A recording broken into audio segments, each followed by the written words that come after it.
Hello, everyone. Yeah, welcome to today's CPD event. We are still waiting for the speaker to join us and then we'll kickstart. So in the next few minutes, we'll be starting our session. So please stay on. Thank you.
Hello, good evening. Thank you all for joining us. Those who joined in late, we are still trying to get a speaker into the meeting. That is why we haven't started yet. So please do give us a few minutes to rectify things on the side so that we can let him join in. Thank you.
Hello, good afternoon, everyone.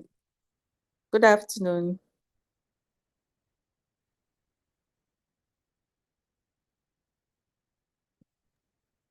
Yeah, no, Please, can I be heard? Loud and clear, Pearl.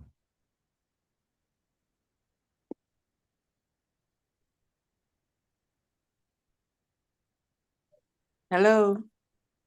Hello, Pearl, we can hear you. Okay.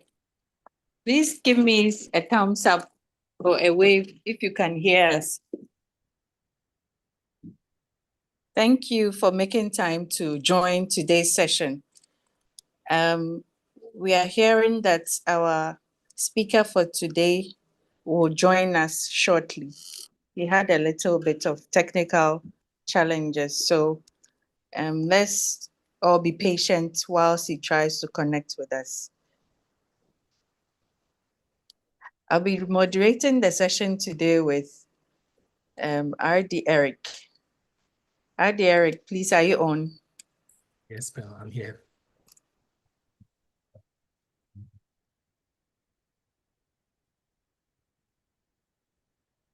Yes, he's on. Okay, so please be patient whilst we wait for our speaker to join in. If you know a colleague who hasn't yet joined and they registered ahead, they should just check their mail or their spam for the link to join in. Alternatively, the YouTube link has also been shared on all the platforms for those who are unable to join through Zoom to use the YouTube link shared to join in. So thank you for your patience.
Right.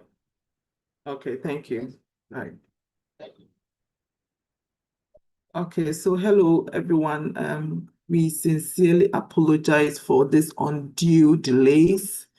In fact, technical problems. These are all learning experiences. We are picking up the things that we need to note and to streamline things better as we move along. So kindly please pardon us, forgive us. My name is Felicia Danso. I am a co-host as well. Pearl, please, are you there? Eric, are you Hello. also there? Right. Hello. Yeah, Pearl, I can hear you. Yes, Felicia, I'm also here. All right, Okay. thank you very much. So, Pearl, in the meantime, as we are waiting for Prof to join us, can we take this time to discuss a few of the pertinent issues that we have observed in these few days regarding PIN renewals and other CPDs? Okay, so that we don't just waste the time, but we can have something running. Okay. Is that fine?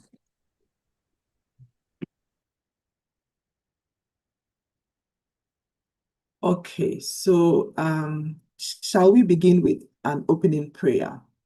And in order not to waste time, I will just say the opening prayer.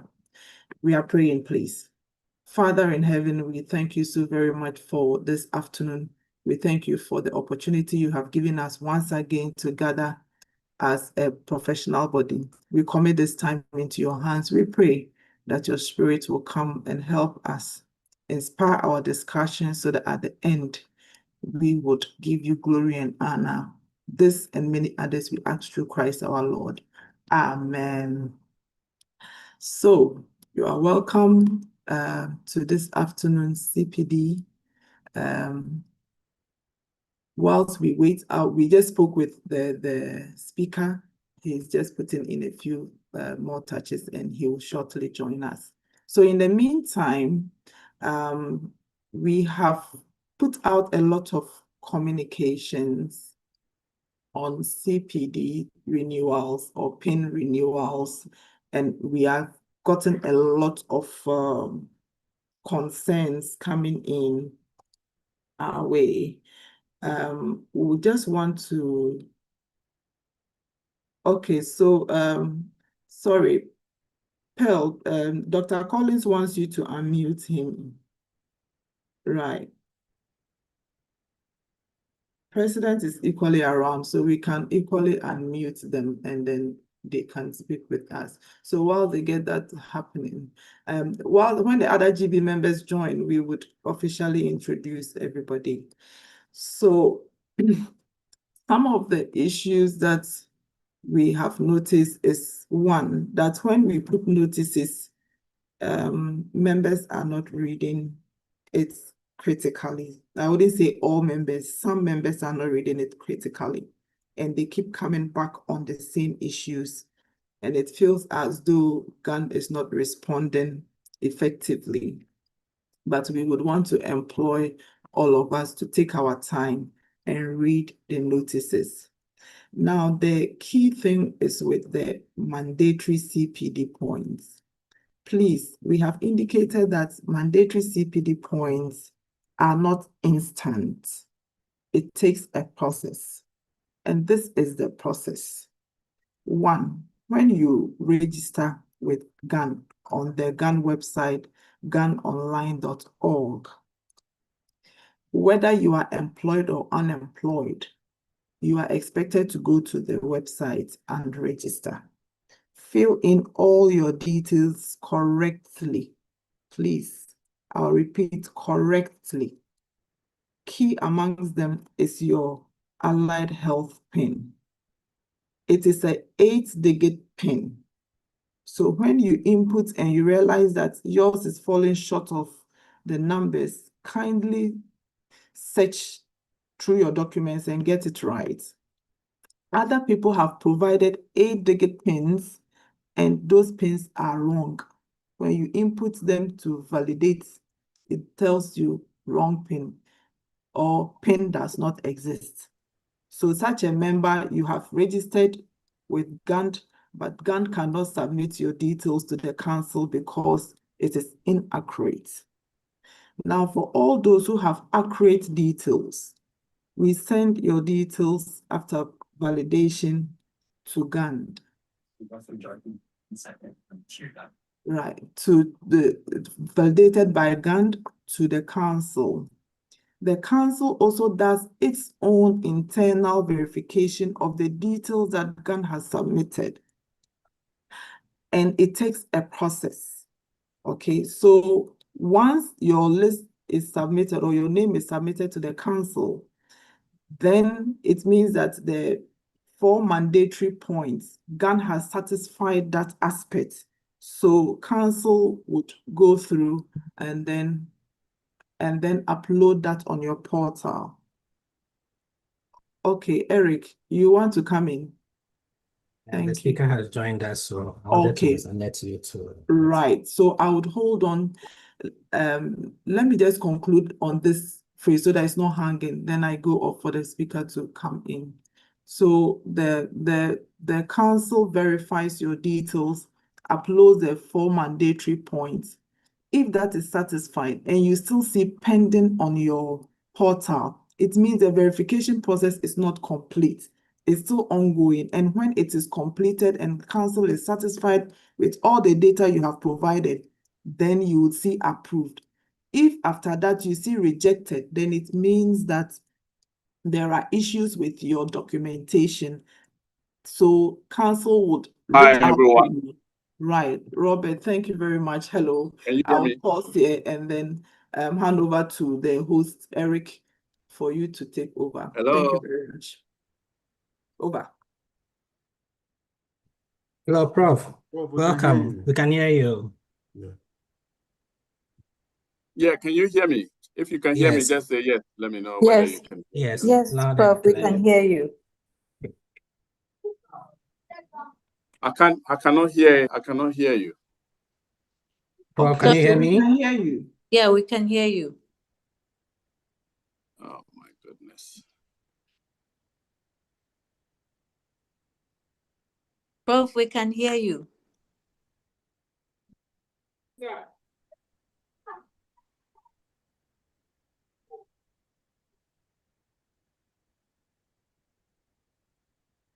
Yeah, hello. Hello, Prof. Can you hear us? Okay, Can I actually cannot hear hear you. you. Well, maybe I have to just go ahead. Okay, I But was going to how introduce do you I before you come in. answer people's questions? You see, so we need to figure that out. We can hear you, Prof. Oh, where'd it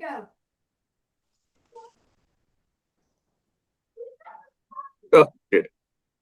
Oh my goodness. All right. Maybe I don't know why.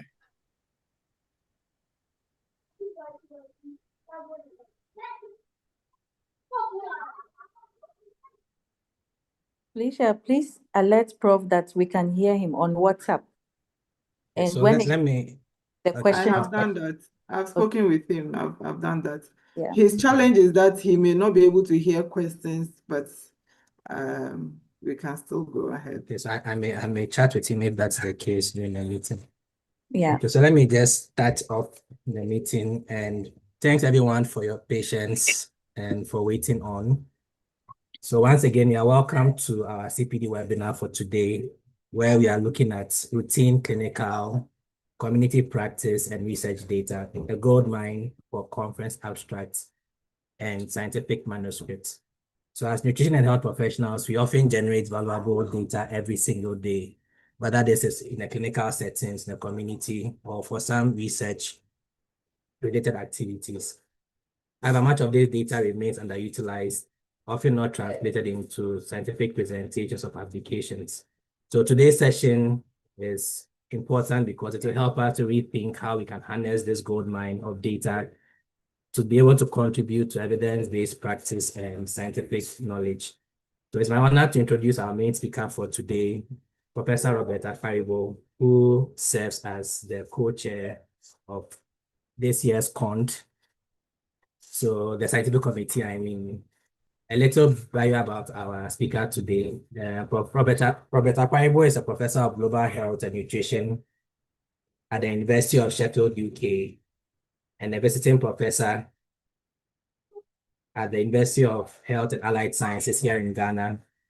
He provides international leadership in school health and nutrition as co-chair of the Nutrition Community of Practice within the Global Research Consortium for School Health and Nutrition, and co-chair of the African Regional Technical Working Group on School Health and Nutrition, an initiative of the African Nutrition Society.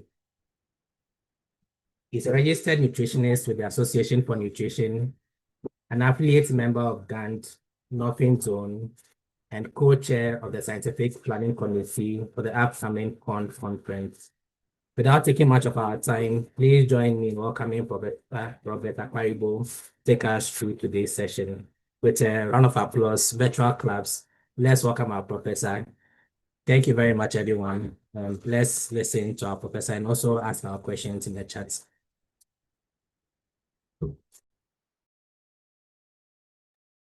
The floor is yours now. Please take us away. Yes, so Eric, please check your private messages. I'm dropping you some messages there. Prof is joining us. Because he can't hear, he's not comfortable with that. So he's restarting his machine to see if it's from his end. Okay, that's fine. Okay, thank you.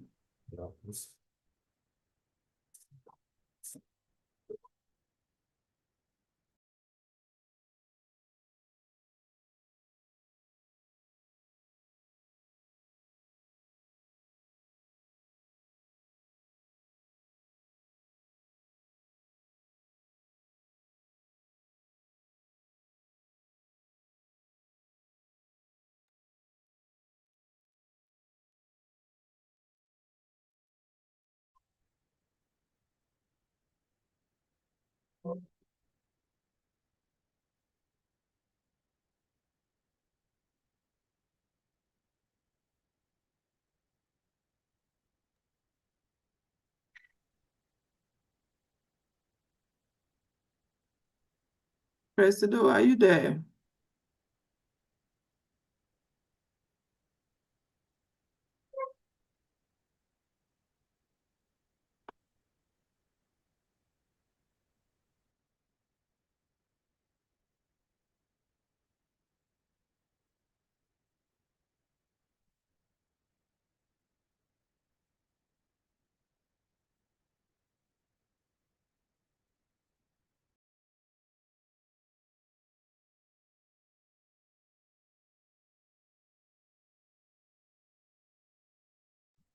Eric, please unmute President. Please,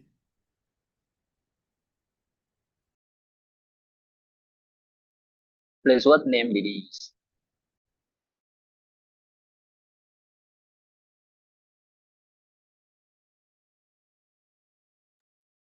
Prince, please.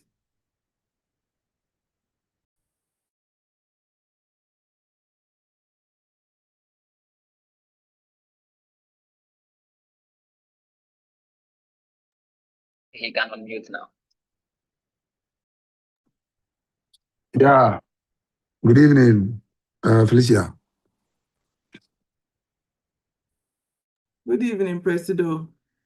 I wanted us to hear from you. We haven't had the opportunity to introduce GB members. So whilst we are waiting for Prof to join, I would just want the GB members on call to introduce themselves.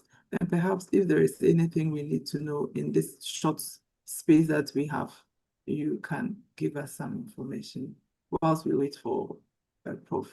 Thank you. Over. Yeah, so thank you very much, Felicia, and greetings to all the team members of GAND on the call. I think that this one is an extreme important session. How come the delays have not even discouraged us? I want to say kudos to all members with our patience to wait for this important session. Secondly, I would like to ask all members, especially those who have attempted and rigorously worked hard to try and rectify their pain and their issues within the past few weeks, and especially past few days. I want to ask all of us to be patient. The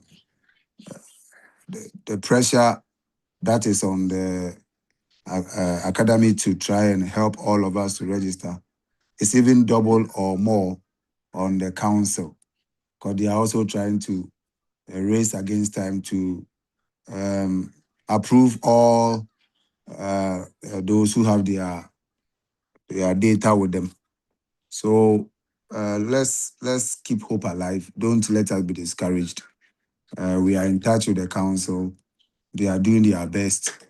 I know some even registered as late as this afternoon. The academy is also doing our best to be able to send your names as and when they come, so that the council will have the opportunity also to work on them. There may be a few delays for those who came very late, but I'm sure it may be corrected before when the portal is open, before it is closed again. So patience and hope is what we require now. I will urge you on, don't be discouraged and don't be disappointed. I know some of you didn't hear, some of you heard, but you forgot about it. But whatever it is, you have made the attempt to register, and I think it will be done in a matter of course. Thank you very much. Felicia, over. Thank you very much, President. We are grateful. Please, Franklin, Eric, if you can hear me, kindly unmute Prof, please. He's back. Please, what name? What name is used? Because I can't find him. Roberts. Oh, yeah, I'm sure. There's no We can't find his name in here. Okay, let me find him. Check Akparibo too. That also is not here. I can see Zakia Abdul. Is he the one Well, no, it's not that one. asking for mute? No, that's not. Okay, maybe I don't know if he's the one, but let's confirm. But that Zakia has joined two different accounts. Is he the one? Please Hold on, unmute let's Zakia confirm. Abdul Hake. Oh, okay. Right.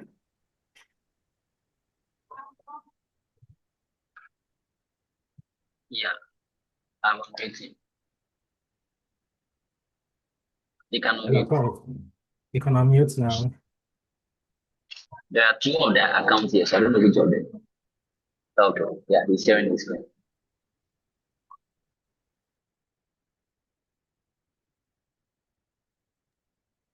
They can unmute and because he's still with me.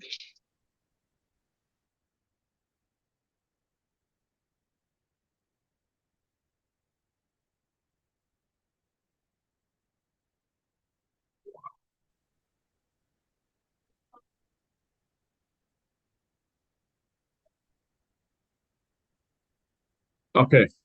Can you hear me now? Yes, Prof. We can hear you. All right. Loud and clear. This is, I'm really, really sorry about this. Because, okay. So you can see my slides? Yes, Prof. Okay, good.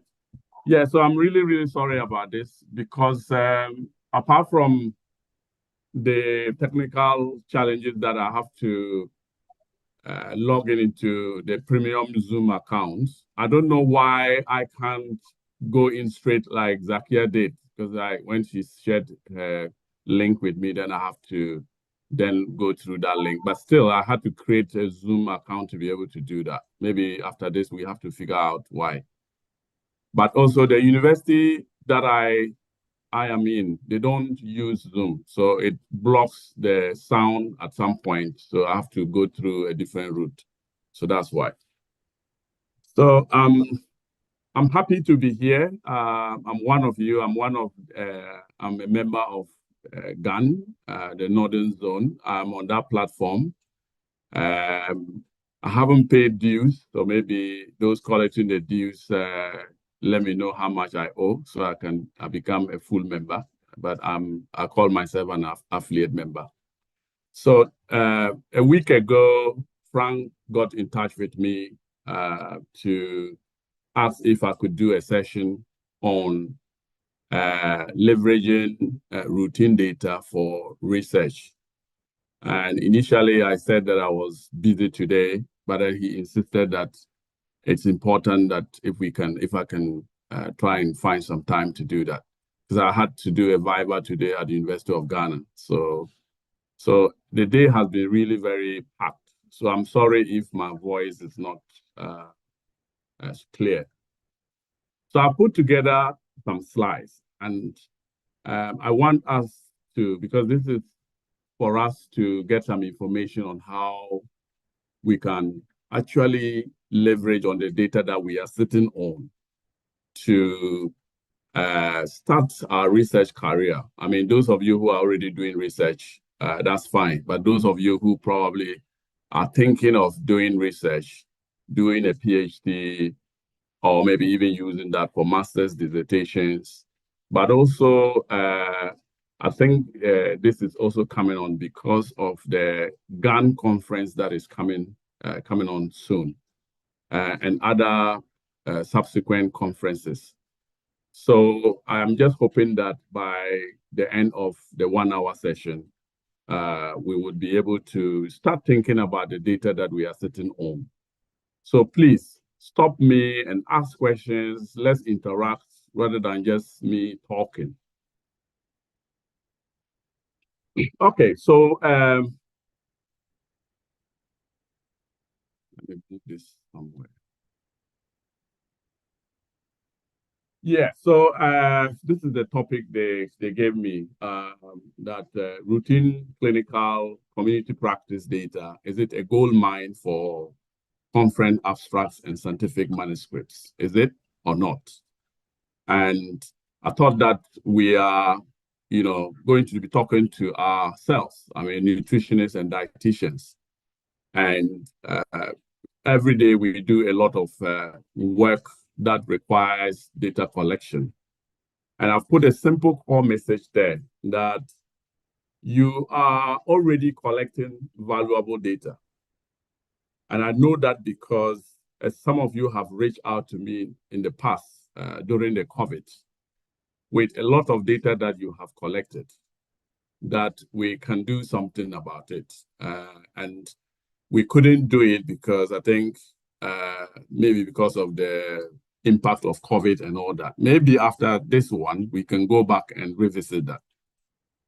So the core message is that you already are collecting valuable data with the right question. So with the right question, and if you are able to clean that data, analyze it, and frame a very good research question, then you should be able to write a very good conference abstract. And that could even be turned into a manuscript.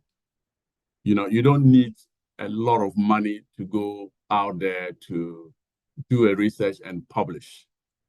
The data is already there. So how do we turn that data into useful information that then can turn into an abstract or a paper? But then also because we are supposed to be doing evidence-based practice. How much do you use evidence to inform your practice? So even if you don't want to do research, you still need evidence to be able to inform your practice. So now we are moving into AI age and all that. We know that you can easily Google to get information, but that is not how to incorporate evidence into decision making. So we need to begin to like to do research. We need to begin to like to analyze that data that we have so that it can turn into useful information to improve quality of our work and also help others do their work. So in terms of this particular seminar, examples of data sources that we can refer to would include nutrition clinics. So the clinics that you organize, whether it's community-based clinics or hospital-based clinics. Community-based programs that a lot of you run, including growth promotion and education programs that you run. Dietary counseling dietary counseling services that you provide at both your clinic and also at community levels. But also those of you who are clinicians, the dietitians, you manage chronic diseases and you collect information that then is called routine data. Unless, of course, you collect that information and you don't store it anywhere. So these are the kind of data sources that we can reflect on how we can leverage on that to do the work that we want to do.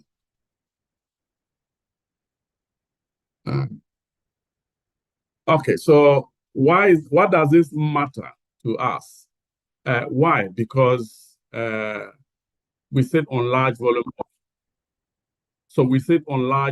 of some of these data that we collect daily or weekly or whatever. We collect frequently.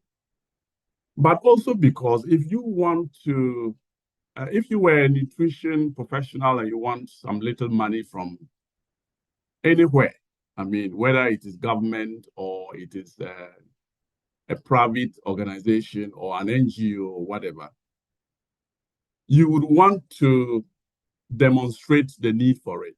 And sometimes you need to really show through evidence, research that others have done.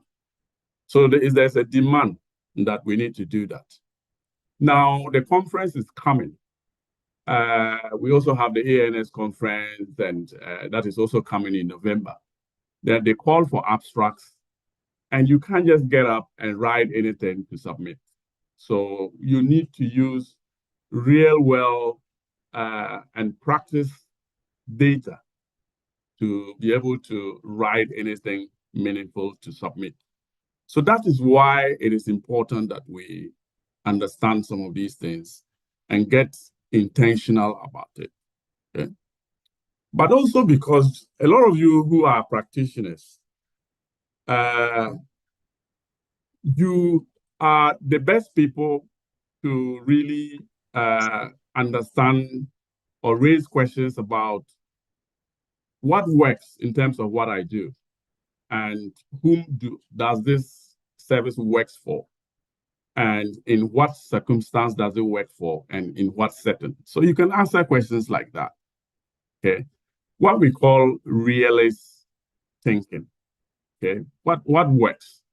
So when you do any service delivery, it's not everybody that service works for. It works for some people. It doesn't work for some people. So you would want to understand why this service that I'm providing works for this group, but it doesn't work for this group. So these are some of questions that we can ask. But why now? Because health systems want evidence that is feasible and scalable and systems that are grounded in real service delivery. So if we don't have the money to do the large randomized controlled trials to be able to do that, then routine data offers that opportunity for us to do. Why is that too? You have raised the question. So if you can ask, speak, just speak.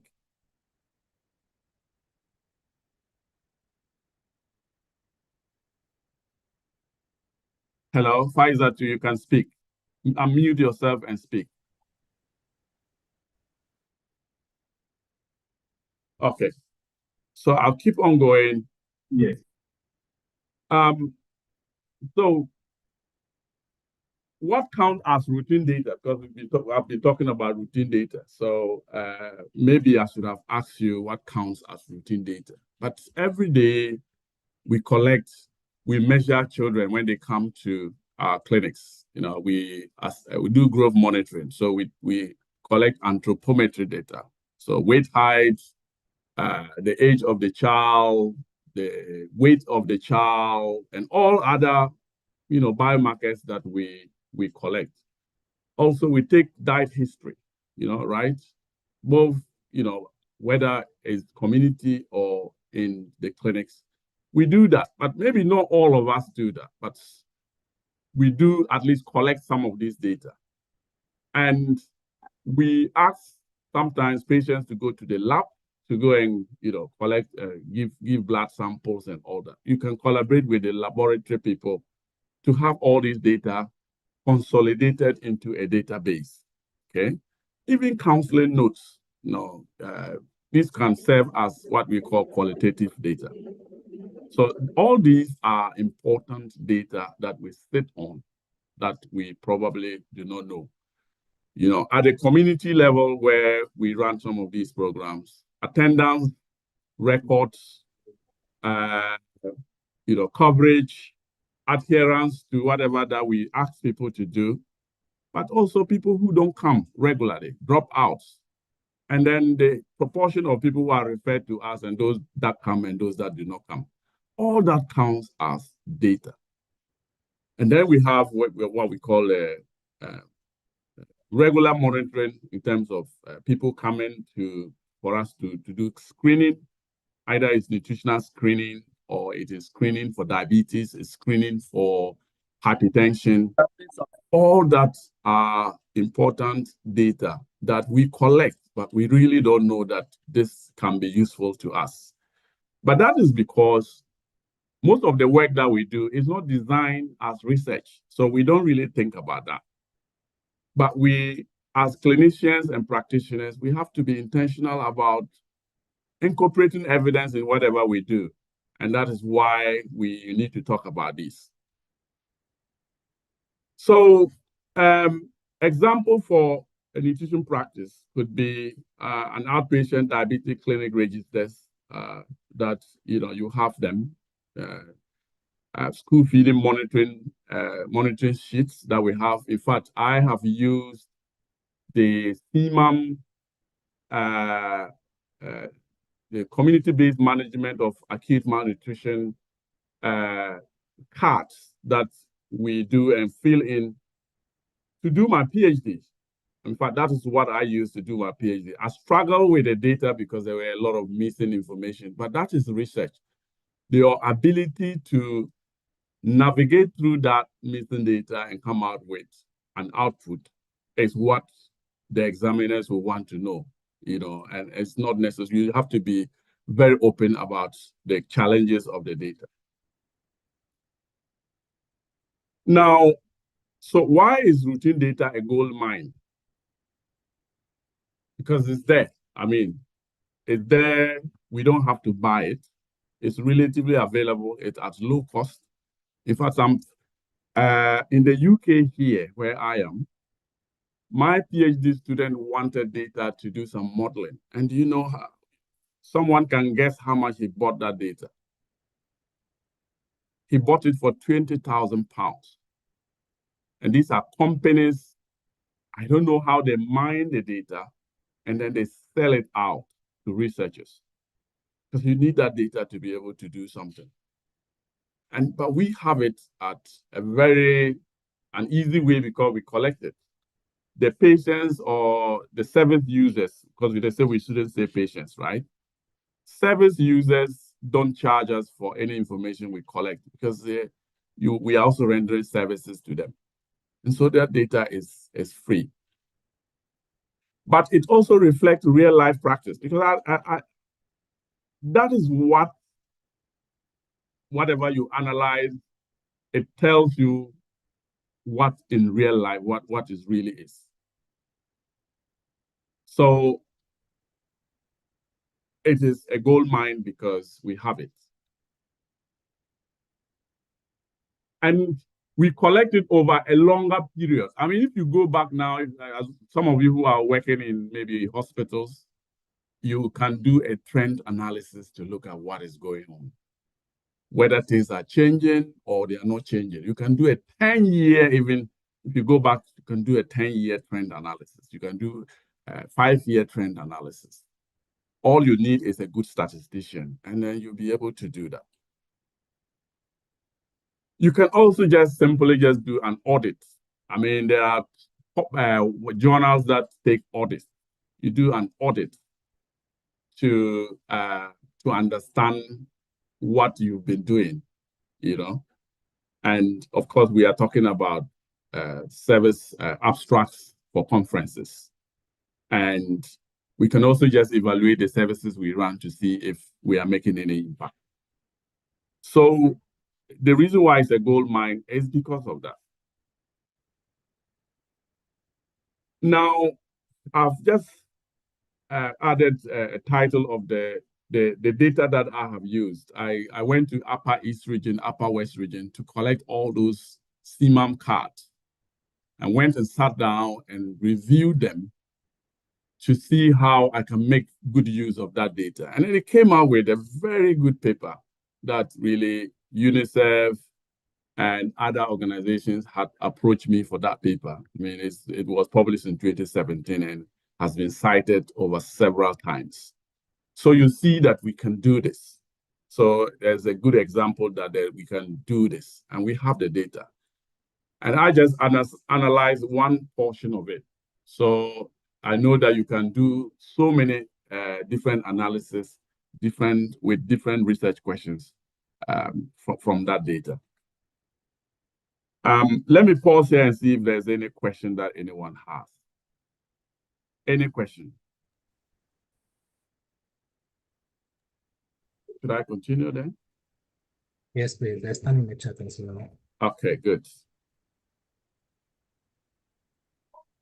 So now, what kind of research questions can we ask? You know, don't start with the data. Start with a research question. Because sometimes when you start with the data, I mean, it is good to know what kind of variables you have in the data before you think about the research question. But have a research question in mind. The data can then help you to be able to refine that research question. So these are a few examples of questions that we can be thinking about. I mean, these are not refined questions, but these are broad questions that we can refine. Are clients improving after dietary counseling? I mean, this is something you can turn into a research question. Which patients are more likely to adhere to nutrition advice? You know, so remember I talked about what works for whom, in what respect and in what settings. What predicts missed appointments or program dropouts? We see this every day in our clinics. So people, you know, children are supposed to be coming regularly, but then a lot of them drop. What is accounting for that? What predicts that? So this could just be a simple research question that you could ask. Are outcomes equitable across age, sex, locations? More or less, let's just use demographics. Are outcomes equitable across demographic groups or socioeconomic groups? So these are, you can think about many of that, but have you heard of the PICO framework? You know, those of you who have done systematic reviews, you would have come across what we call the PICO framework. So this is the framework you can actually use to fine-tune these research questions to then look at the data that is available, what variables can help you answer those research questions. The P is just the population you are targeting, okay? The I is the intervention or the service that you are providing. And you don't need to bother about controls because you are not looking at intervention controls. But then the O is the outcomes. So once you use this, then you'll be able to fine-tune that research question. And that can help you proceed with the data that you may have.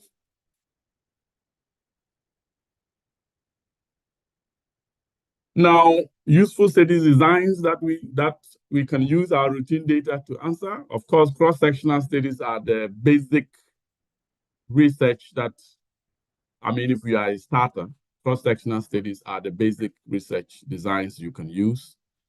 just to look at prevalence. You can look at patterns. You can look at associations. You can look at trends, okay, to see. But the service we provide is called intervention, right? We are providing a service over a period. So that could be an intervention. So you could do a retrospective cohort analysis of maybe a group of pregnant women that has come to your clinic over a period of time. Or a group of children under 5 that has come into your clinics and, for a particular thing over a period of time. So we can do all that and do time series analysis to see what is happening over the time period that they have been coming. But we can also evaluate the impact of that service. Okay. So what's the impact of that study, that service that we are providing? That will help us to understand where improvements are needed, right? So we normally call that implementation science, implementation research. Okay. But then, you could also ask about barriers and facilitators. I think very, very common, everybody thinking about research is always about barriers and facilitators. But that could just be a secondary research question. So for first-time authors, you need to start with some descriptive, descriptive studies, like cross-sectional studies, that help you to do some descriptive analysis. And then that you can then move on to, now there was a professor here, a statistics professor who, that's several years ago in my department, he didn't like this kind of multi-logistic regression and all that. He just wanted to present the data in a very descriptive, simple way for people to understand.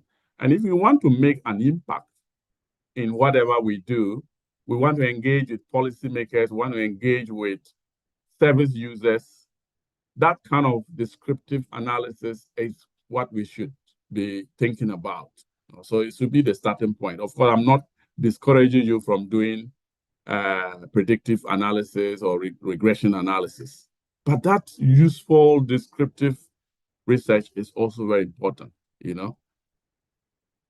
So for a conference like GAN, I'm sure they will accept abstracts if you have descriptive data. Even if you can't do further inferential analysis, you can just do descriptive and make it clear why you did that. Okay.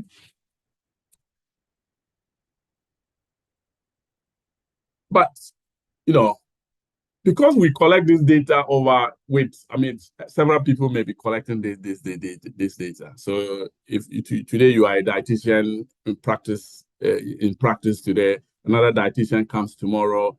So, and you all are collecting the data into one database, right? So there may be a lot of issues with that data. So we need to check that data if we get access to it. So it needs to be checked for completeness. It needs to be checked for consistency. It needs to be checked for whether people are collecting the same, using the same patients, collecting duplicate information. We need to check to make sure that we remove all those duplicates. But there's a statistical tool that can help you do that. But you can also do that manually, right? So that then make the data, that's what we call quality checks. Before you analyze the data, you need to do those quality checks. There could be measurement errors. Okay, there could be measurement errors that will help you to understand. So if you look at, do some analysis to look at outliers, it will be clearly stated that there should be measurement errors. Okay. There could also be missing data. How do we deal with that? Well, there's an analysis that you can do to understand, to be able to correct that. So all you need is a good statistician, as I say. So practical checks. So when you are doing those kind of checks, for example, if you are seeing BMIs are outrageous, then you know that there are outliers in that data. Then some would be wrongly putting the units, instead of kilograms or grams, they may be putting something else. So all this needs to be checked and removed, and so that the data can then be of good quality to use. But we can't forget about ethics and governance. So don't just get up and start taking the data that you have used, you have collected, because you are the head of the clinic or you are the senior person in the department, in the unit. You need to think about the ethical consideration, ethical implications of the data you are going to use. Some years ago, some people were doing research, and a patient reported the research team for breaching ethical rules. So be very careful the data you use. You collect people's data, there's importance to maintain confidentiality, the privacy of their information, research governance. So that's what we call research governance. You need to be able to make sure that you go through the research governance process to be able to use that data. So apply for ethics. There are institutional ethics, institutional risk ethics board. So I think UDS may have some if you are in Tamale. If you are in Accra, I think University of Ghana would have some. You also have the Ghana Health Service Ethics Board. So there are some institutional review board, but then there are also the national one. So you need to apply for ethics. It has to be approved, especially if you are using clinic data, because people's personal information is important. So you should not in any way use them without their permission. So when you are collecting the data at the clinic, sometimes you need to tell the patients, we are going to collect this information, and it may be used to inform our practice. It may also be used by researchers to identify what we need to do to improve our practice. So when you say that you have taken consent from them, it may not be written consent, but you have taken a verbal consent. If they say yes, you ask them, do you agree? And you could just design the form that you are using and add just one question for them to say yes, and you take it, and then you keep that. Okay. So confidentiality is important. Anonymizing that data so that you cannot identify the patients that you are, the patient's data that you are dealing with, so that you don't go and say that, well, this is the HIV patient data that when you see them walking in town, then you are able to identify them. This is important. And a lot of you who are researchers here will agree with me. We can't do that. Be transparent on the limitation of the data. I mean, don't force to make your research looks good when you know the data wasn't good. And like I said, research is not about positive findings. You can come out with negative findings also. And that tells whoever is planning to do a research in that area that what you are trying to do is not, has been done, and then there's no effect. And so nobody should be thinking about doing anything like that, okay? So if the data has limitations, spend time, and maybe if you are writing a paper, spend time discussing the limitations of that data. And that alone would attract the attention of the editor to accept your paper. So it's not just because the data exists does not automatically mean it's good and it can be published. You can get the good part of it, but then a lot of it can be really not useful. And those that I was working with, I think Felicia and Co, you are here. So if you can share your experience on that data that we were trying to do. Why did we not do that again? So from raw data to analysis, so you, of course, if the data is already extracted as in an electronic form, that is the better. But in our setting, I think a lot of the data we complete it in paper format. So we need to extract those data, we need to ask for permission to access them and make sure we extract that data and patient's information is concealed. So you extract it, then you clean it for the errors, look for outliers.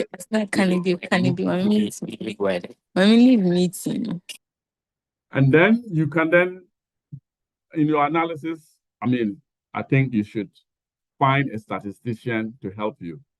Maybe at some point we need to do some kind of little bit. I don't know if GAN has have been organizing training for simple statistical analysis using SPSS, Stata and R. R is a very useful analysis tool. During the COVID, we were organizing some webinars like that to help people just, able to clean and analyze, just do simple analysis using these tools.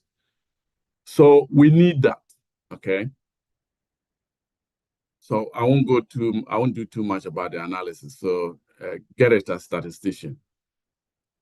So like I said, descriptive statistics, just simple analysis like simple frequencies, mean, medians, and trends.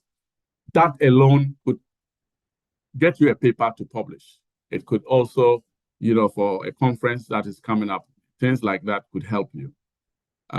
If you cannot do logistic regression or further analysis, like regression and all that, you could just explain in the paper or in the abstracts why you couldn't do that. Okay. But otherwise, there are different types of analysis you can do depending on the quality of the data. Now we even have manuscripts or journals that accept infographics. You can just do infographics and submit it to a journal and get it published. So just do visualization. It could be tables, it could just be infographics, and it can be published. So a strong abstract often comes from one clean descriptive analysis with a clear message, not from the most advanced statistics. That is a very important message, simple.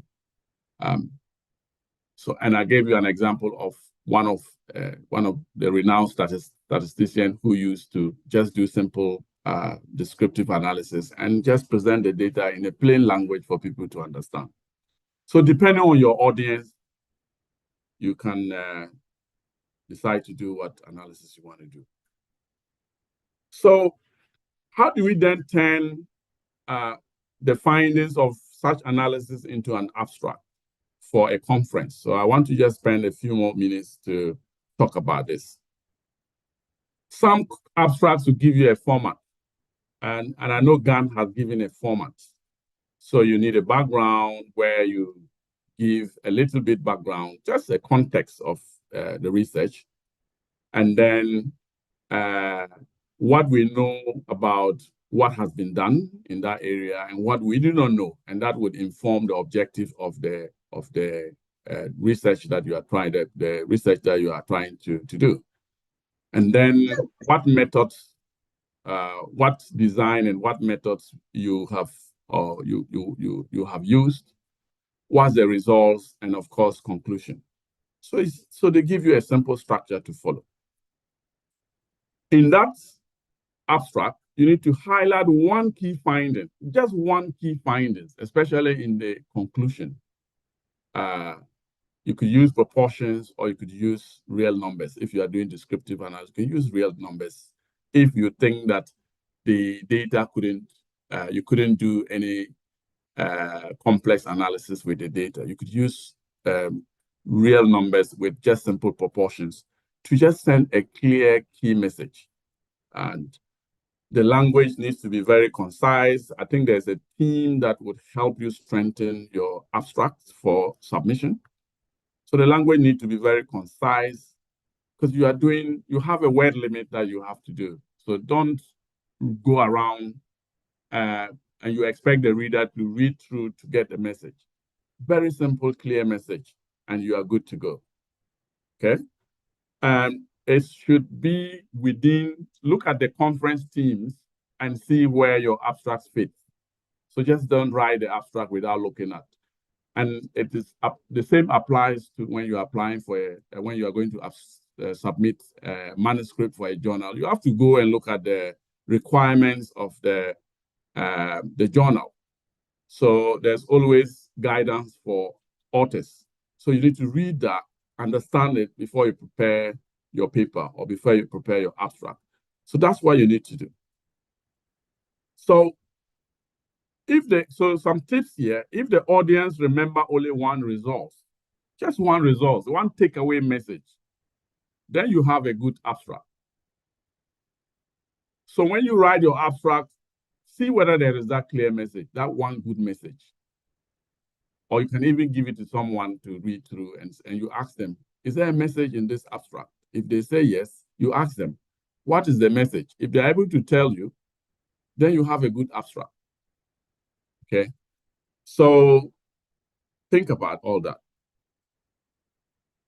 So you can transform that abstract after the conference into a manuscript. And I think there are journals now, African journals, if you know that you cannot send your abstract or your paper to those big journals.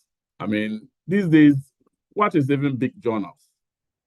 I think the important thing is for you to write a good paper.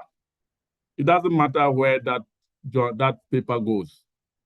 If the paper is cited, is liked by researchers and is cited, or it can be used by policymakers, that is what is important. Okay, but of course, we are those of us who are in academia, there's a pressure to send it into high impact factor journals. But then there's a debate about that. Okay, so I think I was involved in some debate like that recently in one platform. So situate the findings within existing nutrition and dietetics literature if your paper is about that. Okay, so it's just, the literature, does it add to the existing knowledge of that field? Okay. And then what does the results add in terms of informing practice, or what is the next steps in terms of further research?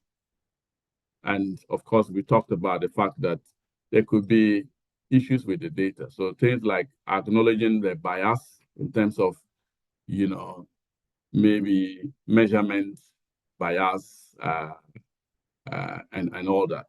Confounding variables, factors, you can account for them if you can. If you cannot account for them, you just have to talk about it as a limitation. Okay.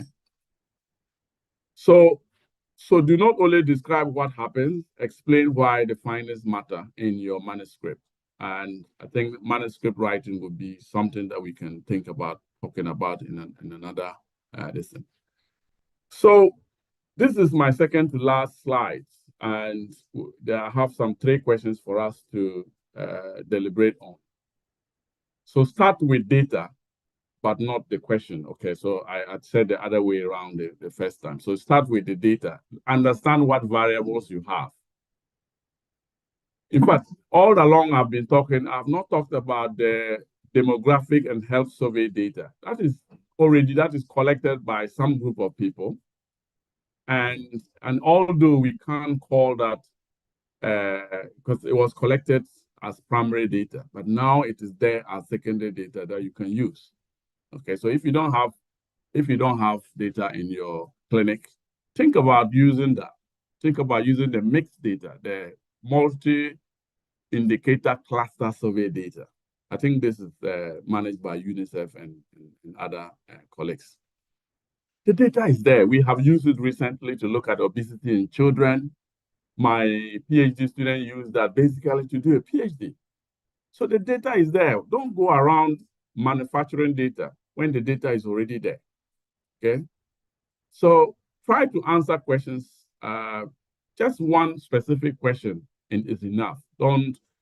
I've seen manuscripts where there are 3 research questions they want to answer, and it really gets confusing. At the end of the day, the manuscript is just talking about answering one research question, but then the others are there. They've not been answered.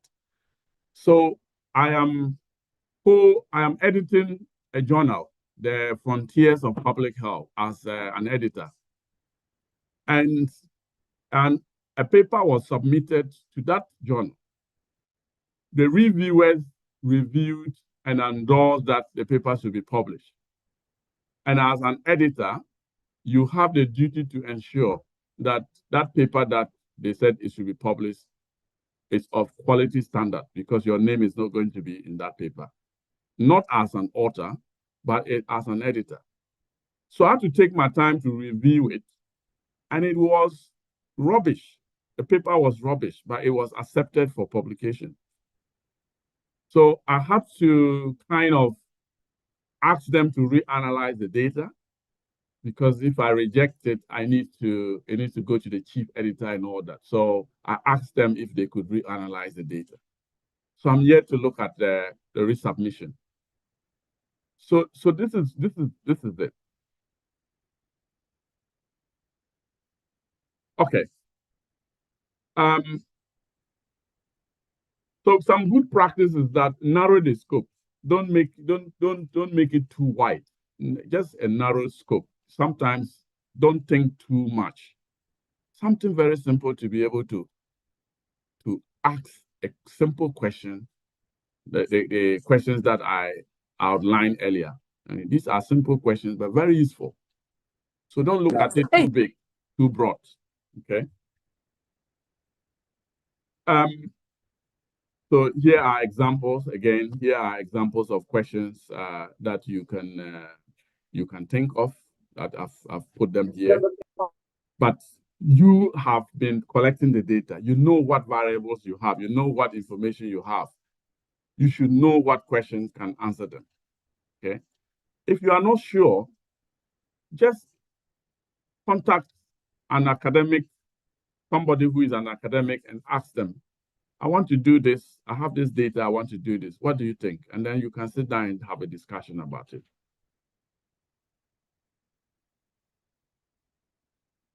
So I'm going to leave this slide and then and give you the take-home messages here, that routine clinical and community service delivery data is unused. They are an unused strategic asset. In fact, they are assets. We have been sitting on a gold mine, as the title suggests. And you, as dietitians and nutritionists, you generate a lot of data daily. You generate that data, but you haven't really made good use of it. You have to make good use of that data. Start from the conference that is coming up. It is your conference. We want to see many of you participate in that conference. We want to see many of you present in that conference.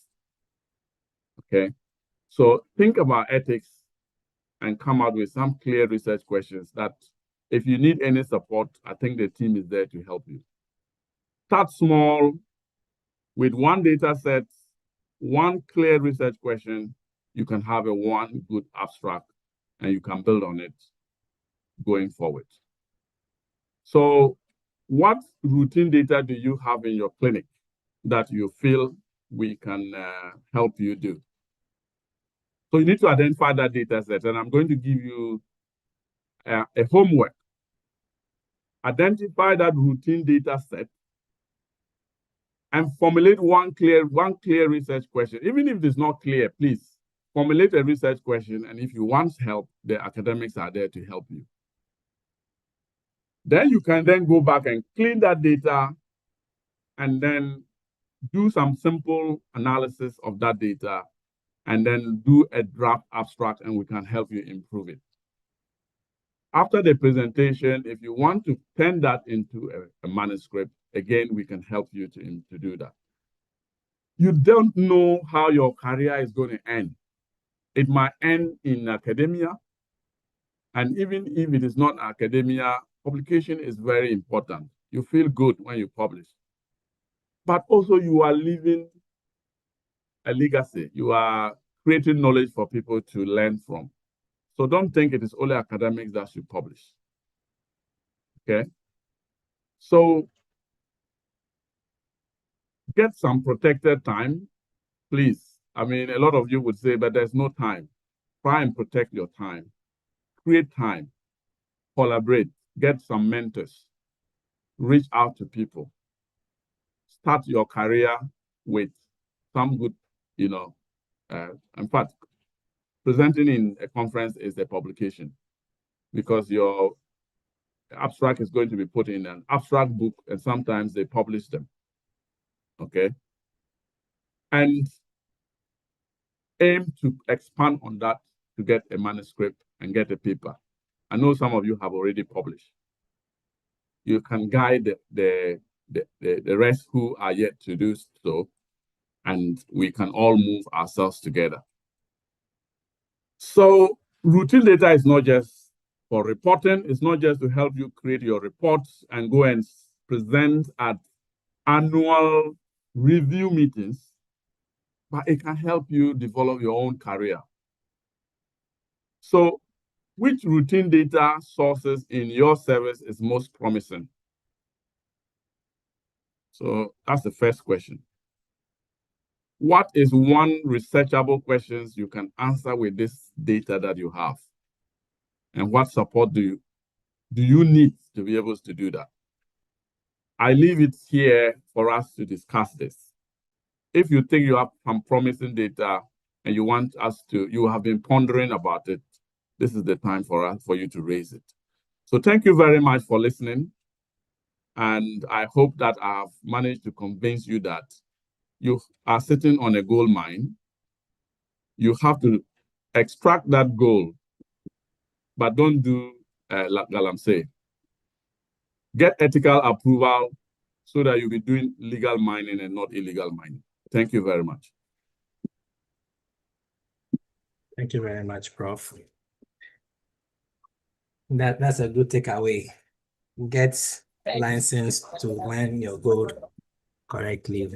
Please, if you have any questions, please ask in the chat, or you can also raise your hand. I already see some questions in the chats, but Prof has also asked us to ponder on some questions as well. So if you also want to respond to them, please raise your hand and I would call you to respond.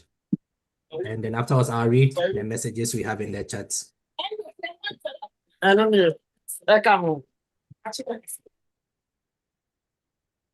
Okay, so currently I have Abdul Hafiz.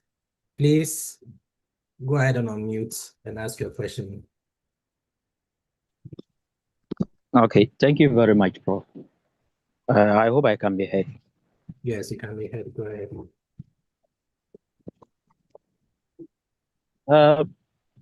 Prof, I would like to ask, the routine data we normally have,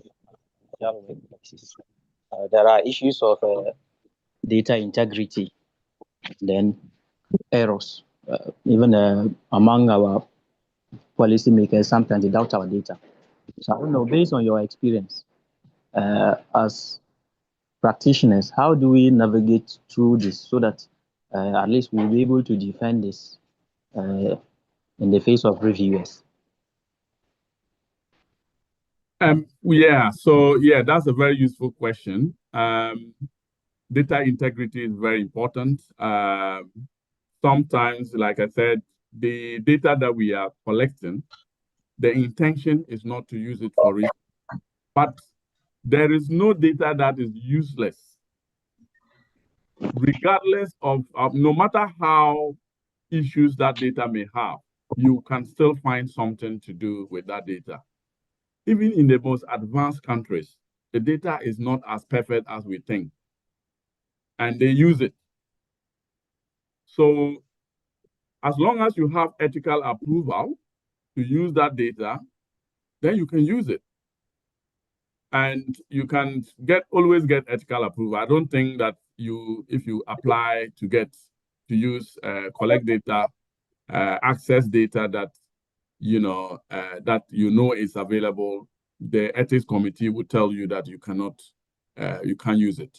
It is a requirement that they have to allow you to use that data as long as you meet all the ethical, you address all the ethical concerns in terms of not exposing people, like protecting the information that you collect, confidentiality issues and the privacy of that information, and not sharing it with people. Once you are able to address all that, you should be able to. if you may not be able to use it to do very complex analysis and all that, but simple, very simple research questions, you can start with that. And like I said, if the intention is not to do research, you can start from now. And when you are collecting the data, you should be thinking about some research questions that you may use this data, and then try and include all the variables that you may be thinking about using. And I think collaboration with those who do research might be useful. Thank you very much, Prof. So there are some questions in the chat, and also there are some discussions going on that I'll raise up the questions and then maybe get your thoughts on them. So the very first one is from Ohima Edru, which, I mean, there are some discussions going on in the chat, but she says that getting ethical clearance to start with once research is very tedious. It can take close to about 3 to 6 months to get cleared. What can be done to fast track the research process? So something about ethics and timelines. I understand that in Ghana, so I have faced such issues where you need, like for example, you need to do an abstract to submit for Gantt, and then if it is taking you 6 months, then it is not useful. But I know that there are also some ethics that sit every month. They sit monthly. The Ghana Health Service, they do a lot. They try to sit monthly. You can bypass the ones that you think are unnecessarily difficult. And then you don't need to submit it to, if you are leaving Tamale, you don't need to submit it to the regional hospital if you know it takes 6 months. Submit it to the Ghana Health Service in Accra. Submit it to the ISA, I mean what is it, the social whatever in Legon. They can fast track it for you. I think you need to pay a little fee or something like that. You may not have the money, but try and get someone, maybe a researcher that may have, if it is, let's say 200 cities that they can pay, they can be the last authors whilst you be the first author. You know, don't try to do a paper with just your name. It doesn't show collaboration. Try and at least have 2 or 3 people in that paper. It shows that you are someone who works with people, and it strengthens the credibility of the paper. So if one person cannot pay for that ethical approval to be expedited, you can put together some coins, contribute some coins, and then get it done. So I know there are institutions in Ghana that can expedite it for you. And once you have the approval and then you take it to Tamale Teaching Hospital, they cannot say because you didn't get the ethical approval from them, they won't do it. They will accept it. I hope I've answered your question. Yeah, hopefully the person can respond in the chat. But I see Zaid's hand raised. After I call you, I'll raise the other questions in the chat as well. So Zaid, the floor is All right, yours. thank you very much. I think that there's been some kind of misconception about the assessing ethics approval within the country. Currently at GARIC, fortunately, I'm currently the president of GARIC, Ghana Association of Administrators of Research Ethics Committees in the country. And we have about 32 plus IRBs in the country. The challenge we are currently confronted with has to do with Ghana Health Service and its facilities. And it is a principal stand that they will want to know the type of data that is leaving their facilities at any point in time, because people have taken data from their facilities and have manipulated it in a different manner. So they recommend highly that if you want to take any data from their facilities, you have to come through them. Aside Ghana Health Service facilities, any other facility, you can take IR ethics approval from any IRB and it will suffice, because we are in talk with all the administrators and we are working around to resolve some of these challenges. And it is the institution's right to want to protect and safeguard the data of the people that assesses their facilities. Now, what you should also notice that time spent in review of documentation, sometimes largely depends on the number of applications that are submitted to the various institutions.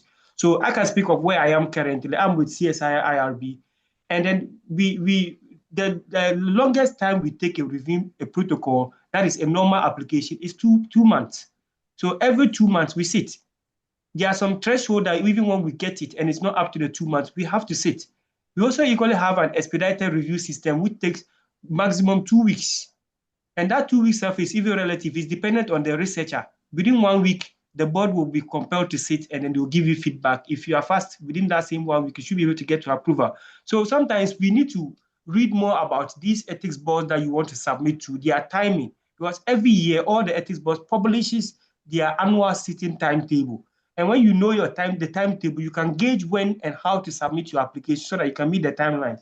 The fees are very moderate depending on the type of application you are doing.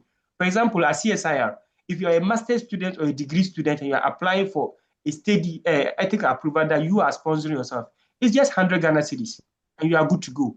If you're a PhD, it's 500 Ghana cedis. It's only when it is a sponsored study that you are paying higher. Okay, so you just need to read about the ethics committee that you want to submit to. So if a lot of people may have not even read about them, but they say, hey, applying to ethics is difficult, or they'll stress you.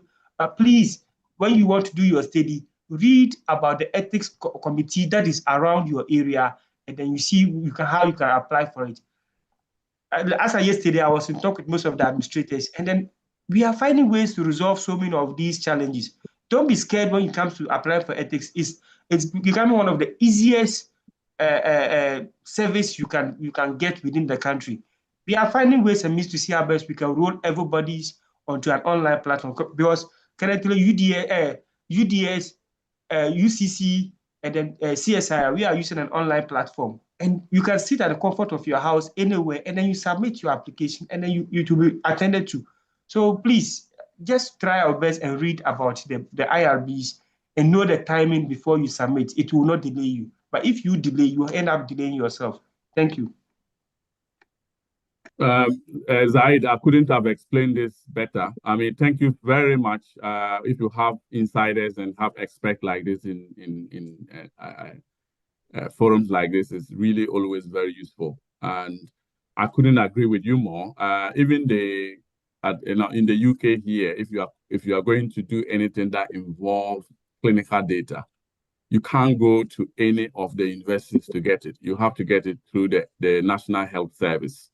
So every clinical data you collect is classified as very sensitive data. And that is the reason why it has to come to that if you are taking clinical data, it has to go through the National Health Service Board, Ethics Review Board, for it to be approved, so that they are sure that you are not going to manipulate that data and come and say something else. So thank you very much for providing that insight. Aside that, like he said, there are other ethics review boards. Just ask people, the right people, and then they can direct you to the right ethics review board, and then you can get your ethics approval as quickly as you can to do your work. I know, Felicia and Co, you've done it before, so I don't think this is something that is difficult to do. Okay. Okay, all right. Thank you very much, Prof. and Zaid, also for sharing your experiences. As there are some other two related questions, so I'll ask them together about ethics and data. So the first one from Regina Texan says that will it be appropriate to get the data before seeking ethical approval? Then Lukman has a follow-up question, or that's related to what Regina asked. I believe it's always the case that you are granted ethical clearance before embarking on data collection. Here's a case that you already have a facility service data that you wish to use for conference abstracts. Is there a specific trajectory to follow to get a clearance that will recognize such data?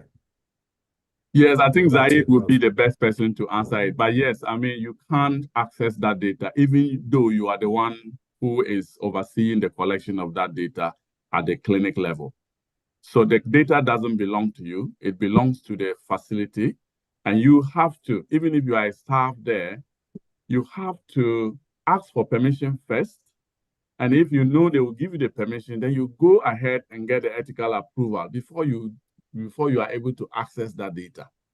You can't just access the data without an approval, because you are then moving to do research. Otherwise, no conference would take your paper, or no journal would take your paper if you don't get ethical approval. Okay. Exactly. So before you take any data, you need to have an ethics approval. Be it a secondary data or a primary data you are taking, you need to submit your document for the board to review and find out the approach you are using to take the data, how you are going to handle the data, how you are going to process the data. Whatever you are going to do with the data will not violate certain principles. Earlier on, Prof talked about the autonomy of the people, the privacy, confidentiality, beneficence, and all this. It all will be evaluated to ensure that what you are doing does not harm this. So please and please, before you take any data, be it a secondary data or primary data, seek for your ethics approval. So usually I always tell people that once you begin to conceive the idea that I want to do a study, and you start looking for your research question or your title, ask yourself the questions. What are the ethical implications of what you want to do? Then when that question begins coming into your mind, then you begin putting that process down. So by the time you finish even developing your proposal or document or concept, you would have known what you are looking out for and address all these issues before you submit. And when you submit, it's very easier. People submit their document, and in 3 days, they are getting their approval based on the kind of quality of work and the convincing power that they are able to convince the board that they will do a good work. Thank you. Thank you, Zaid. Thank you very much, Zaid. Yeah, and Eric.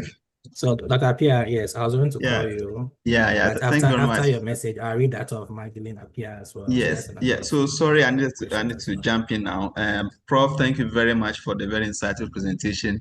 We are really happy to hear from you, and the feedback from members is very, very positive. So people who really follow your presentation, we are happy to have you, and we hope that next time you would also be available. So my quick intervention has to do with the attendance form. So the code to use to access the form on the website has been placed in the chat box.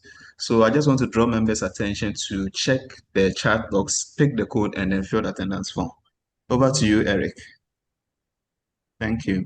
Thank you very much, Dr. Apia. Dr. Efford, I see your hand raised. You can go ahead and speak.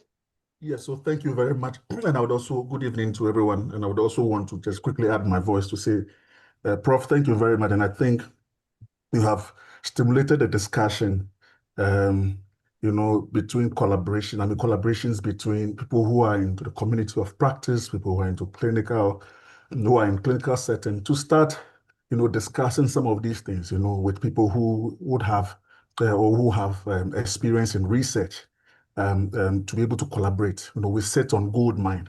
And I would also want to say thank you very much to Zaid. My experience with the Ghana Health Service for a couple of years, have been very pleasant in terms of applying for ethics, to do research. So I would really encourage. The only thing we pray for is that the process is improving. I'm happy Zaid did mention that they are looking for very innovative way to expedite these permissions. I would want to connect the presentation to the ongoing the upcoming the conference COND. I must say that, from the presentation, we know that, listen, we don't have any excuse. We sit on data. We can present very basic information, just descriptive, and that will be very good enough for consideration. And the reason why I'm saying this is that, knowing what we know now, okay, and the gold mine that we are sitting on, okay, then it means that we can present some from the scientific committee, is indicative. There's an indication that we really are not receiving a lot of abstracts, and as we thought.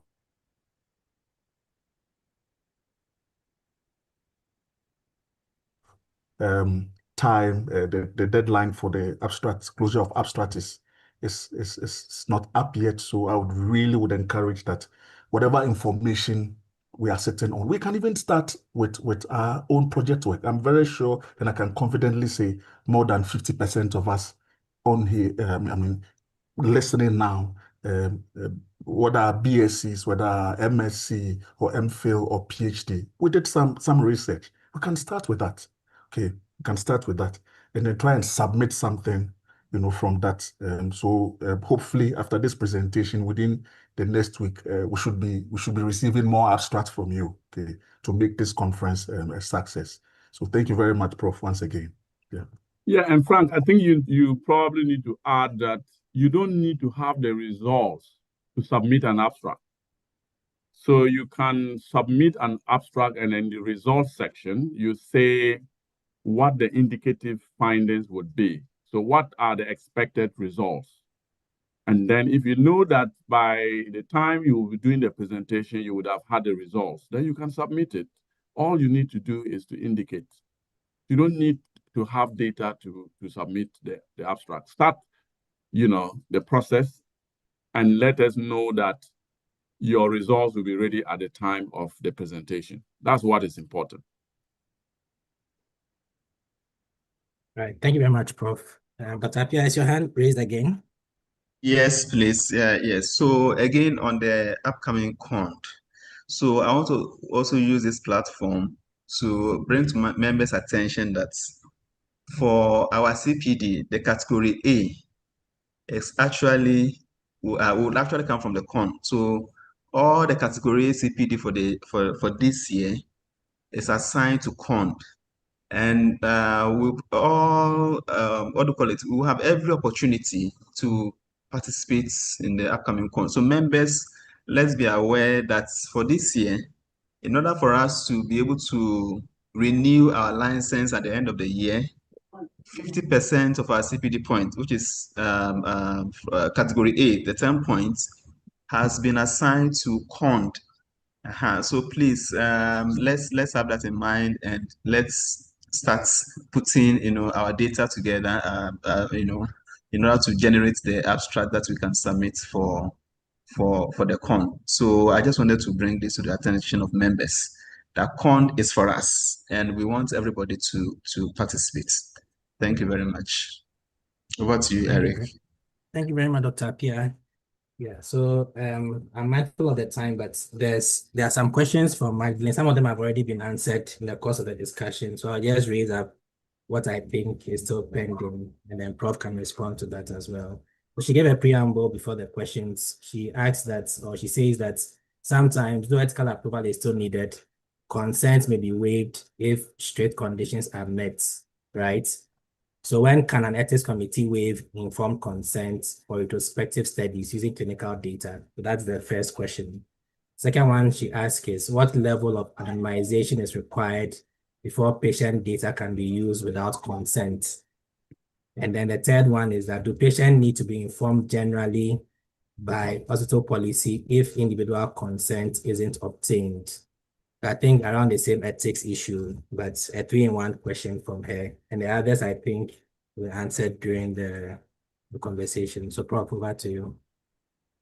Yeah, so we have Dr. Pia and Zaid here. So, but when you are collecting clinical data, the assumption is that whoever collected the data might have asked for consent from the patients or service users that this data would be used for research. And that is why, in the first instance, you have to ask for permission from the service, the facility, the owners of the data. And they would tell you the requirement for asking that permission. And if they grant you that data, then it means that consent has been given for the data to be used. If consent has not been given for the data to be used, they will not grant that permission for you to use it. So I have had a PhD student, a white girl from the UK here, who came all the way to Tamale to collect all the clinical data on cancer she's published 6 papers. So why are you sitting there for someone to move from the UK here to come and collect your data, write 6 papers, and you are sitting there? So that's just one example that, the data is there and we are not using it. And how she went about it was that, in the paper, we did say that consent was asked of the patients that the data will be used for research purposes. And that is how we went about it. But I think Dr. Pia is here and then Zaid is here. If you sit in the ethics review board, so what is usually the practice? So if you want to shed light on it. But that is what I know. Okay, thank you very much, Prof. Zaid and Dr. Pia, do you want to add anything? I think I missed the question. If I can get the question right. So there was a number of questions around ethics and data approval. So it came from Magdalene, and she was asking if whether or not ethics committee can waive informed consent for retrospective studies, or when they can actually waive those consent for retrospective studies, and then what level of anonymization will be required before you can use patient data without informed consent. And then do we have to always inform patient generally, example by hospital policy, even if we didn't get consent from the patient individually? And those were the general questions from Magdalene. I think it is one of the critical developing area within the ethics landscape that legally they will tell you it is not an excuse. The principle is that for any patient coming to your facility, for any service that you are going to render to the patient, the client in your facility, you must give the person the right information for the person to be able to make informed judgment. So the consent of the participant or the client, even at the facility level, must be sought before certain treatments should be taken. But in our jurisdiction, we find let me use the word, the paternalistic approach to health service rendering has taken over the day. People come in, they just get the service, and they don't bother to know what is they are supposed to be giving information, or they are supposed to consent to something. So it largely affects how some of this data is gathered at the facility. However, the system is made to trust that the facility that is taking the data from the client has the duty, the moral obligation or the moral duty to protect that data so that the data doesn't fall in the wrong hand. So if you are doing a retrospective study and you want to take that data from the facility, you will have to take consent from the facility, that is seeking facility permission to be able to access that data. In this case, you cannot even trace the client, talk less of going to take that data. But if the client is in the facility and you're going to take the data from the client, you need to seek the informed consent or the consent of the client before you use the data. So there are two different areas here. Taking the data that is already collected by the facility, you have to seek permission from the facility to use that data. Now, others on those who are on the stringent point will tell you that even that data, how the data was acquired is very important. But they are at the board level, different people have different schools of thought. They are able to argue, and then they are able to make ways for some of these things to take place.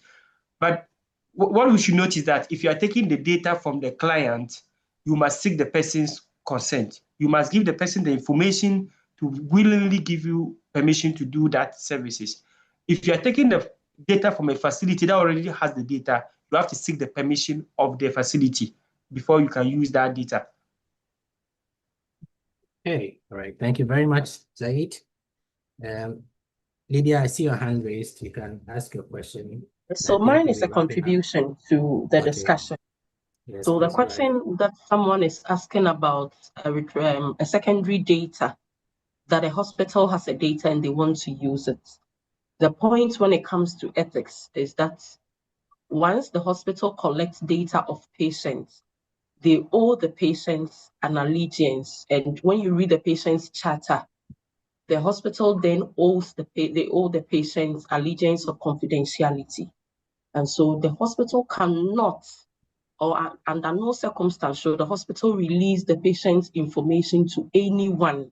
And that is why, even if you are a staff of the facility, even if you were the one who took the data, let's say a patient has come, I'm the one who saw the patient, I asked the age, name, and all of that. I am the one who took the data. Once I'm working in the facility, I owe the facility that confidentiality. And so once I would want to use the data of the person, Remember, it was not collected for research purposes. And so if I want to use it for any other purpose apart from the healthcare service that I am supposed to provide to the patient, you are supposed to obtain permission from the hospital. Because if that information gets out, and the patient sue, and the patient identifies that his or her information has been used, the patient can sue the hospital. And that is why, as researchers, we must seek ethics permission from the hospital. Now, the issue of ethics come in when, even though you are using it, let's say that the data that I have, I'm using it for cont, I'm sending an abstract for cont. It is going out there in the public. And so the IRB would want to go through whatever proposal or whatever information you are picking from the patient, whatever information you are putting out there, and making sure that it is not, whatever you are putting out there, it's not going to put the patient in danger. It is not going to put even you yourself as a researcher in danger. And then it is not also going to put others or the facility in danger. And that is why you must obtain ethics approval before you collect data, and you must obtain permission before you pick data from any facility. It could be a community study. And so you will say that once it's a community that I'm collecting the data from, I don't need permission from anybody. But there is a district or municipal or metropolitan assembly that is in charge of that community. And therefore, you must seek permission from these officers before you conduct or collect data. Thank you. Okay, so I think let me add up to Lydia's comment where she ended. So now the levels of permission seeking has graduated. Taking data from community, you need communities. In some communities, you have what they call the community level consent processing. You need community consent. And even within the household, you need to follow the structure within the communities. There are some communities when you go to take data, they will tell you have to seek permission from the household head, you have to seek permission from the person, individual you are taking the data from. So all these levels of consent, you need to study your area that you want to do the study from, and then you understand the way they operate, then you take that consent. You can't just go to a community and say you have a permission from district assembly, so you are coming to harvest data or take data from them. Some communities will sack you. You need to do community entry. You need to know the procedures across board. Take the consent of the community, take the consent of the household, take the consent of the individual. Now, let me cite an example. For example, if you come to the community, the household level, and the head of the house says, okay, I've given permission to take data from everybody. And I, as an individual, said, no, I'm not ready to give you my permission to take my data. What will you do? Will you say because the head has given permission, you have to force to take the data? No. So you need the individual consent. It's more primary. Individual consent is primary. Then if it is a household level consent, that is also required. It is a secondary one. If a community level, it is a tertiary one. You need to seek all those consent. So critically, it is important for you to know your study area, what are the dynamics in there, and then you design your consent forms accordingly, appropriately. Sometimes when you even present your document before the board and we look at the levels of engagement, you are asked to prepare different consent forms tailored to meet these levels of engagement that you are going to do. Somebody comes, I want to do focus group discussion, I want to do IDI, I want to do survey, I want to do, and then they bring one consent form. You'll be asked to develop consent form for each particular task you want to do. So you need to understand what you are doing and know the dynamics of the community very well. But note that consent is primary to the person you are taking the data. If the person is a minor, you have to take the parental consent, you have to take the child assent. A lot of people overlook it, but where the child assent is not included and it comes to the board will reject you, they will ask you to go and get it done. We need to take all these things and respect each and everybody's autonomy. Everybody has the right to voluntarily participate or not to participate in the study. You need to respect that. Thank you. Yeah, thank you, Zaid. Thank you, Linda. I mean, this is insider knowledge, which is really, really useful for the discussion. I think it looks a bit complex, but it is not complex. It is like, I think Zaid said it, that you can get your ethics within 3 days. You just need to do all this to safeguard with whatever information you are taking. So we have to discuss it, but it's not too complex. You can get it. It can be done. And just to add to one thing that both of them have forgotten to mention is a data sharing agreement.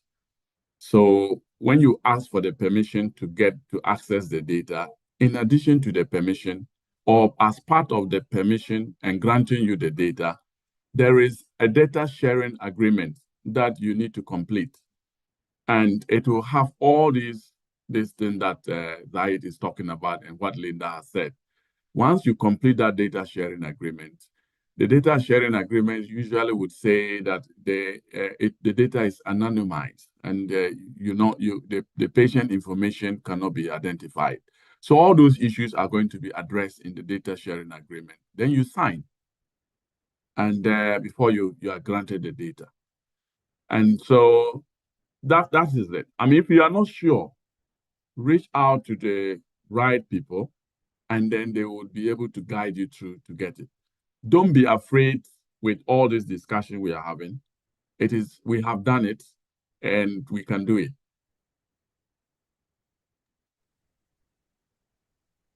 So, Eric. Yeah. Yes, thank you very much, Prof. Yeah, and Eric. Yeah, Dr. Apia. Yeah, so just a quick one I wanted to add. That's especially in our context, in the clinical context, as Zaid and Lydia mentioned, of course, consent, there are levels of consent. But we know that in a clinical setting, usually, especially when you're doing primary data, you may have to interact with the patient.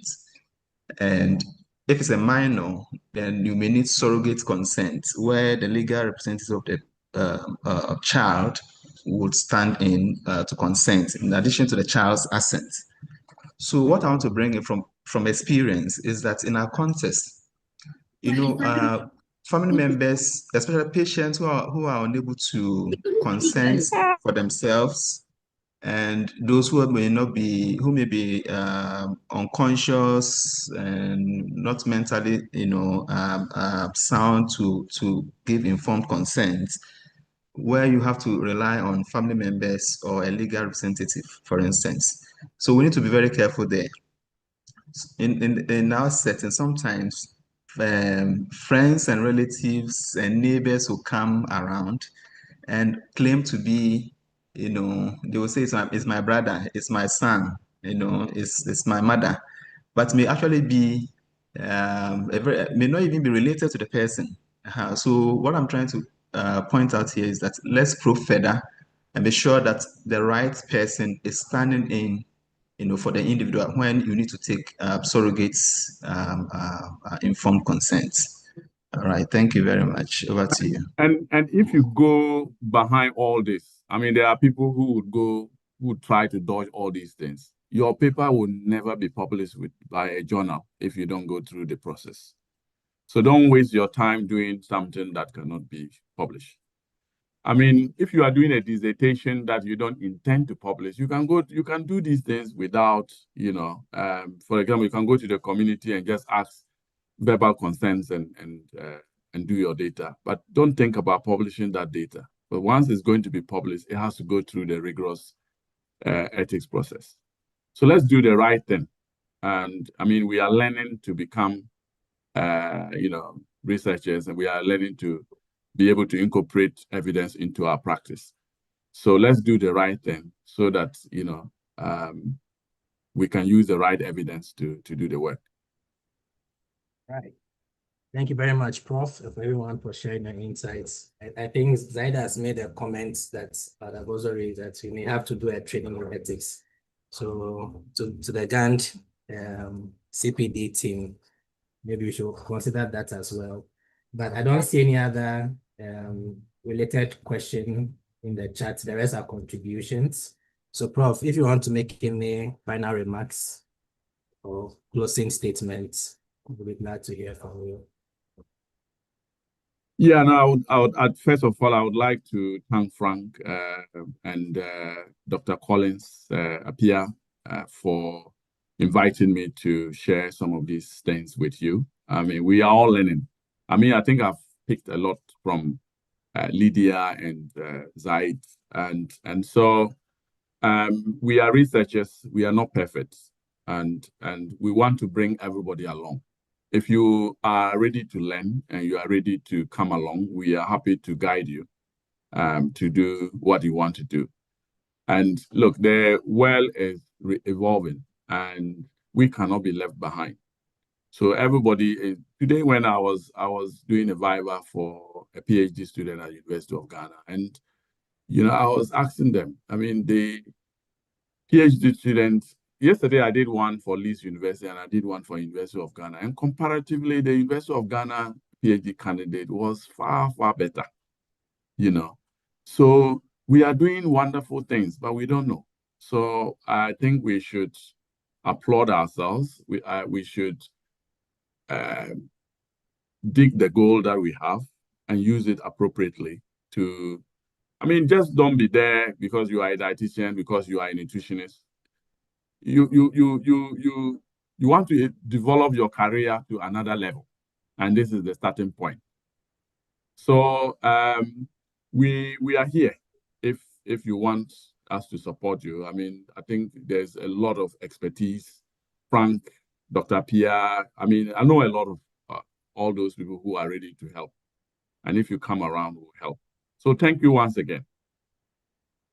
Right. Thank you very much, Prof. Akparibo, for this insightful and thought-provoking presentation. And I believe that all of us have learned one or two things, and hopefully are taking away the fact that routine data we collect can be used to inform evidence, can be used to advance our profession, can help us to write some publications. And as we leave this session, I'm encouraging all of us to begin to see our everyday work through a different lens, not just as service delivery, but as an opportunity to contribute to scientific knowledge through abstracts and through publications. I want to thank everyone for your time, and thanks for actively engaging in today's webinar. We hope to see you in subsequent webinars.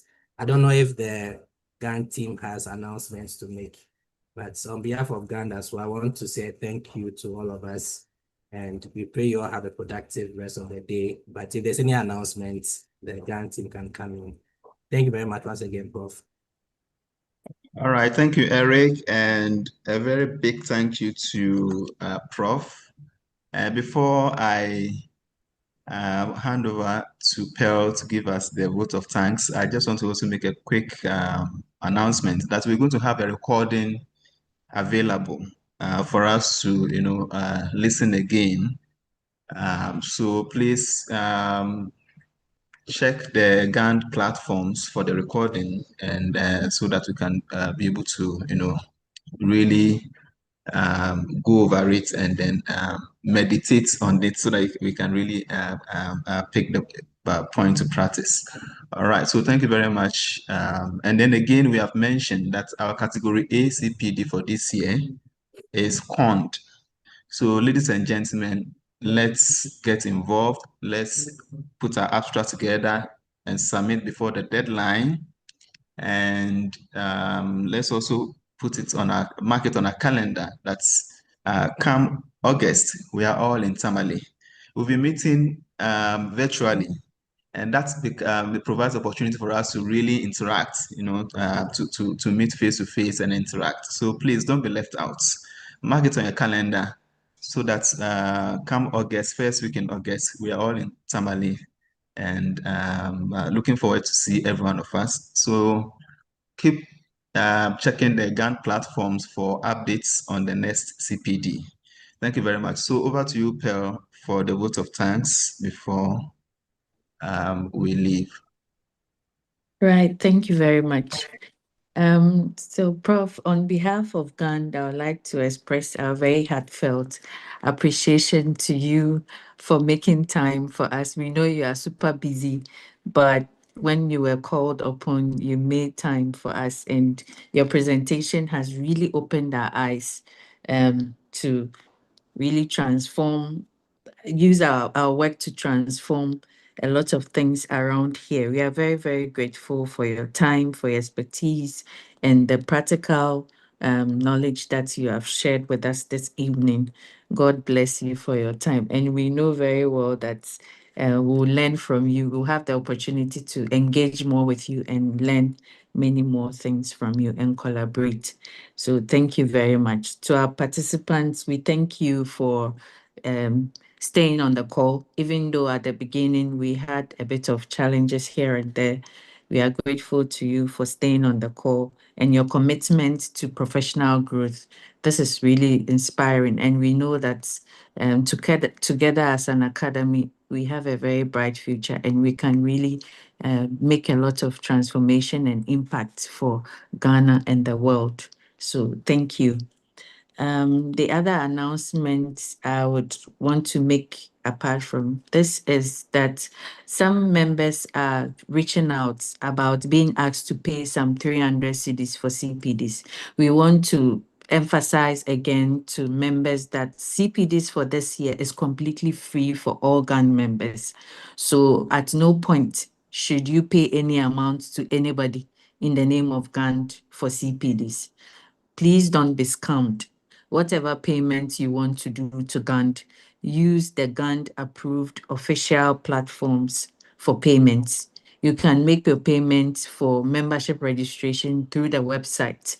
If it is Momo you want to use the Gand Momo and reach out to the treasury and alert them about your payments. Don't go and pay any money to any individual claiming it is for Gand, because CPDs this year are completely free for all members, because we are very committed to helping you build your professional growth and your professional journey.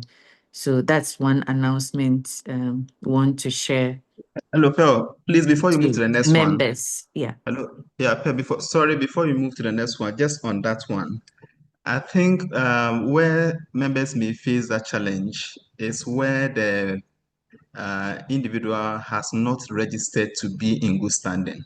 Now, CPD is free for members in good standing who attend the CPD. So if a member has not renewed the PIN, the membership for the year, what will happen is that each CPD activity will come at a cost of 30 cedis. That's if such a member needs the points.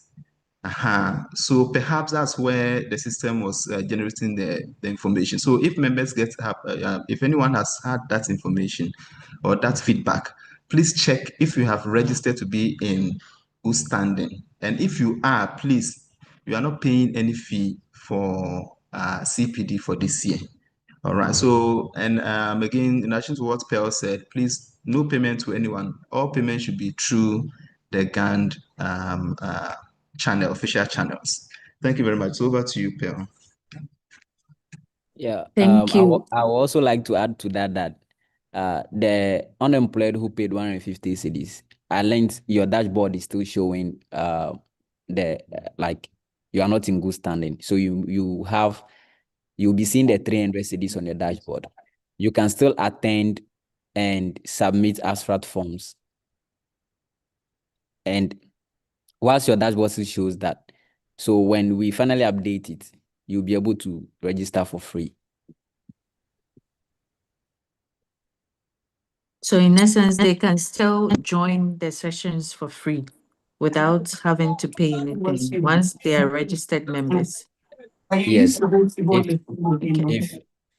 If you are registered, if you are registered member, sorry, you can attend the Zoom for free. You can fill the attendance form.